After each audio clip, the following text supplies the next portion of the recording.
In the late 1970s, a small, unassuming house in Enfield, North London, became the centre of one of the most well-documented and terrifying paranormal cases in history. What began as strange noises and moving furniture quickly escalated into a full-blown haunting that would captivate and terrify the world. This is the true story of the Enfield Poltergeist.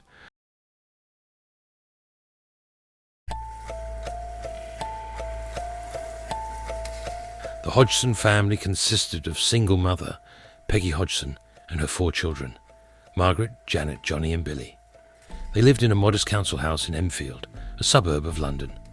Life was challenging for Peggy as she struggled to make ends meet, but she managed to provide a loving home for her children. In August 1977, the family's life took a dark turn. One evening, Peggy heard strange noises coming from her daughter's room. When she went to investigate, she found Janet and Margaret sitting upright in bed, terrified. They told her that the chest of drawers had moved on its own, blocking the door. Peggy initially dismissed it as the girl's imagination, but the heavy furniture had indeed shifted, something that couldn't have been done easily by the children.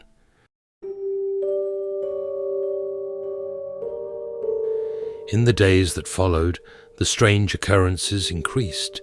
Peggy and the children began hearing knocking sounds coming from the walls, disembodied voices, and objects moving of their own accord.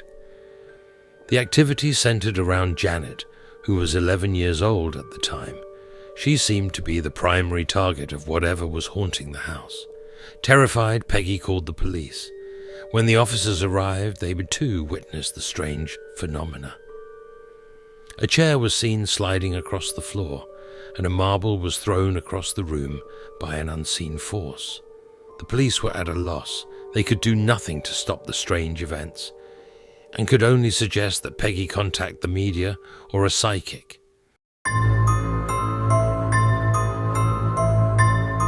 Peggy reached out to the Daily Mirror, a popular newspaper, which sent reporters to the house.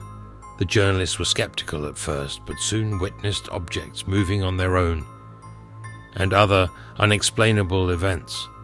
The story quickly gained traction, and the Enfield Poltergeist became front-page news. The Society for Psychical Research, SPR, took an interest in the case and sent Maurice Grosset and Guy Lyon Playfair to investigate. Grosset, in particular, became deeply involved with the Hodgson family, spending many nights in the house and documenting the events. What Grosset and Playfair witnessed was beyond anything they had encountered before.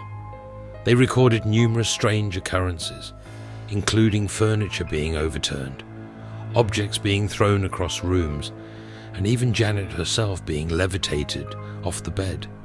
The most chilling aspect was the voice that seemed to emanate from Janet. This deep, gravelly voice claimed to be Bill, a man who had died in the house years before. The voice that came from Janet was unlike anything anyone had ever heard from a young girl. It spoke with a deep, guttural tone and claimed to be the spirit of a man named Bill Wilkins, who had died of a hemorrhage in the house many years prior. Janet's throat was examined by doctors, who found no signs of trickery or ventriloquism. The voice was recorded on tape, and when the recordings were analyzed, experts found that the voice was produced from the back of Janet's throat, something that would be incredibly difficult for a young girl to sustain for long periods. The voice provided details about Bill's life and death that were later confirmed by his surviving family members, further deepening the mystery. As the months went on, the activity in the Hodgson house intensified.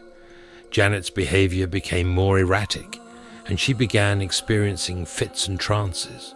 The poltergeist seemed to gain strength, with objects being thrown with greater force, and the levitations becoming more violent. At one point, Janet was reportedly thrown across the room by an unseen force. Despite the overwhelming evidence, including photographs, audio recordings, and numerous eyewitness accounts, not everyone was convinced. Some skeptics claimed that the children, particularly Janet, were faking the phenomena for attention.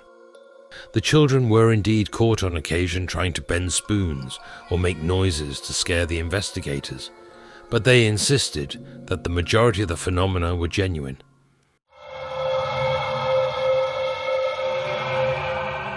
The haunting gradually subsided in 1979, 2 years after it began.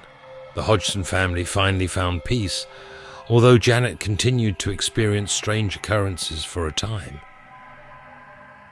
The case left a lasting impact on all those involved, especially Janet, who has spoken about her experiences in later years. The Enfield Poltergeist case remains one of the most well-documented hauntings in history, with over 30 witnesses, including journalists, police officers, and psychic investigators, all corroborating the events. Despite the skepticism, the sheer volume of evidence makes it difficult to dismiss the case entirely.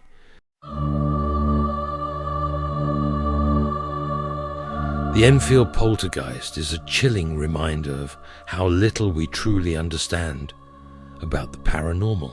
Whether it was a hoax, a case of mass hysteria, or a genuine haunting, the events that took place in the Hodgson home continue to captivate and terrify people to this day. The story of the Enfield Poltergeist has inspired numerous books, documentaries, and films, ensuring that the haunting will never be forgotten.